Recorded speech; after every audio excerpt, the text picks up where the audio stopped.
here we are at Teslin Lake and Yukon territories, and not as long of a day driving, pretty easy. Just came from Jade City all the way up into the Yukon, had a little interview and had to fill up some paperwork at the border to kind of declare that we were double vaccinated and safe to enter. So we did that, and then we drove a little ways. We saw, what did we see? Huge moose. It came right onto the road. It was massive. We had to slow right down. Of course, we didn't get a picture of it because I was all like frazzled.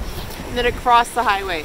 And the highway was awesome. It was like a huge, wide highway. The Alaska Highway. It was good. Because it was built for the military, so it's like, you know, like and big we saw range. 4 Chinook helicopters, the double-bladed helicopters, flying in formation too over top today. That was interesting. Yeah.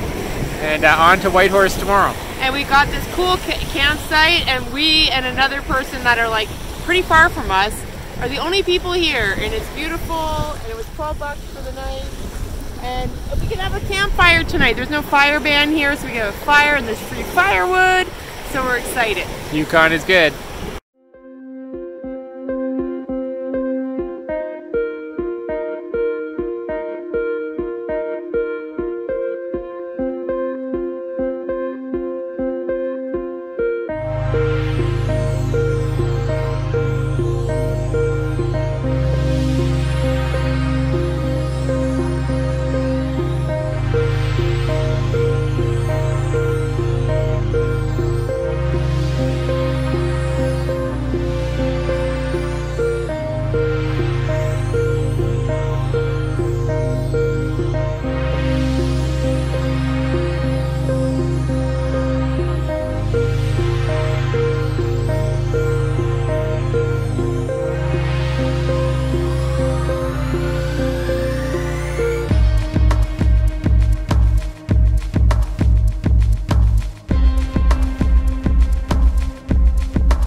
Hey everybody, so here we are in Whitehorse next to the Yukon River on a beautiful sunny day, and we're down by the waterfront and near some old trains and the train tracks, and had a big day driving here. It went pretty well though. What do you think?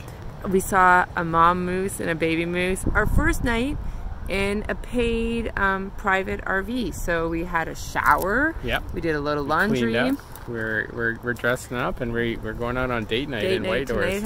In Whitehorse. Tomorrow we leave to drive to Dawson City, and just so you know, it's 7:15 p.m. and the sun is still super high in the sky right now. So it's pretty epic. We're really looking forward to these, you know, night skies. They call it midnight sun, so we're excited to see it. And the other thing that we did today that was really cool, and we'll show you a few clips, is the SS Klondike, one of the old paddle boats, steamboats from the back in the day here in the 30s it was built, and we did a tour of that and got to check it all out, so that was really fun. And the river is awesome, but it's running epic high. They've never had it this high in over 100 years, so it's extremely fast and flowing, so it's really cool to see. Okay, well we're getting hungry, so let's go eat. Bonsoir.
Okay, so just did one of the biggest things we've done yet this trip, which is completely reposition the camper on the truck. So during our drive over the last couple of days, our camper has shifted a little bit. And when it shifted in the bed a little bit, one of our legs got a little too close to the truck, and we could hear it kind of banging if we went over any big potholes or speed bumps. So we knew we had to reposition it when we got to our campsite today. So today, Carolyn and I lowered all the jacks, raised up the camper, and drove the truck away from the camper, and then relined it up and got it all centered and nice. And so now it's sitting nice and good on the back of the camper. And then we raised the jacks and centered it all, and everything's looking good. So a little bit stressful, a little bit difficult, but it worked out well, and I'm really happy with everything right now. And so we're also getting really good at leveling our truck. So we have these leveling blocks, those yellow blocks right there, and so we're always looking to see how we're doing for level. Are we looking level side to side, and then also are we looking level front to back?